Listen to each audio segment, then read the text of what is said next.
जी हाँ,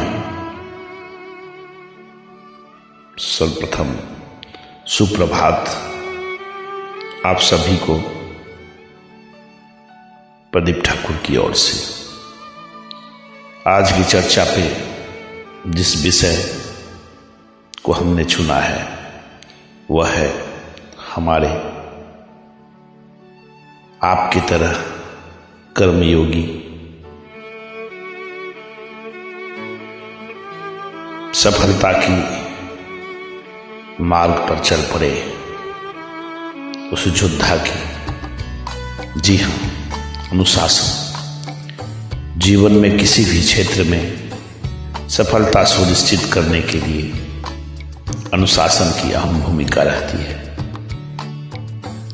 यूं तो अनुशासन जीवन के हर पड़ाव के लिए जरूरी है, लेकिन खासकर छात्र जीवन या नौकरी पेशे की जीवन, इसके लिए तो यह अनिवार्य तत्व है।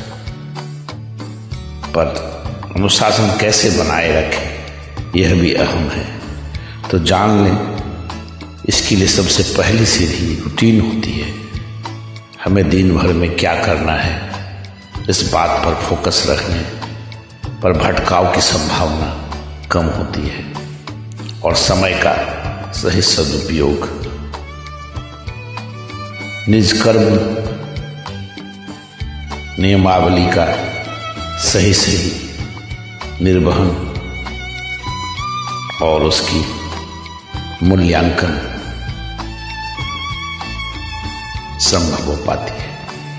दूसरी महत्वपूर्ण बात है वह स्वयं का मूल्यांकन। हमें नियमित रूप से स्वयं का मूल्यांकन करते रहना चाहिए। यह हमें अपने कमजोर पक्ष को समझ समय रहते दुरुस्त कर लेने का अवसर प्रदान करता है। इसलिए छात्र जीवन या नौकरी पेशे की जीवन अनुशासन और नियमित दिनचर्या पर विशेष ध्यान रखने की आवश्यकता है, तो ही सफलता का मार्ग प्रशस्त होना आसान हो जाता है। अपने जीवन को अनुशासित बनाकर सफल बनाया जा सकता है। सफलता कोई यूं ही आसमान से टपकी हुई तोहफा नहीं होती। निज योजना को रूटीन वर्क में डालकर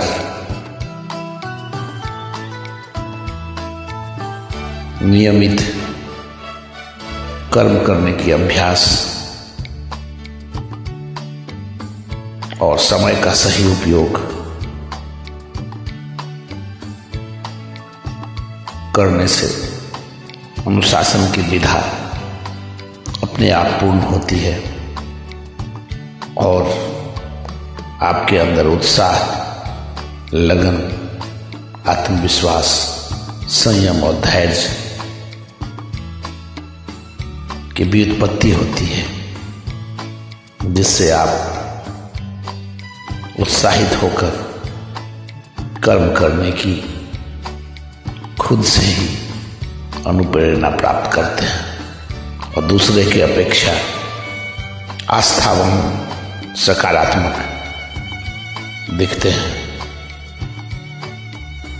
खुद भी संतुष्ट रहते हैं अपने कर्म करने के प्रति और दूसरे भी आसक्त होते हैं आपके सफलता के प्रति। यही एक सफल कर्मयोगी वीर योद्धा का है। भाव की प्रवृत्ति एक अनुभूति के रूप में परिवर्तित होती है। अनुभूति की यह प्रक्रिया हमारे सकारात्मक ऊर्जा का प्रमाण भी है, क्योंकि हम सकारात्मक पहलुओं और जीवन में घटित सुख एवं दुख से मिले श्रेष्ठ और निकृष्ट अनुभवों के परिणाम की अनुभूति कर सकते हैं। जो व्यक्ति जितना अधिक संवेदनशील होगा, उसकी अनुभूति की क्षमता उसी अनुपात में प्रकट होगी। अनुभव और अनुभूति में असमान विभेद होता है। जैसे कि अनुभव किया भी जा सकता है, सुना भी जा सकता है, किंतु अनुभूति केवल महसूस की जा सकती है। अनुभव की अंतरंगता जब गहरे से महसूस की जाने लगे तो यही अनुभूति का आरंभ होता है और अनुभूति अनुभव का ही अनुसरण करती है।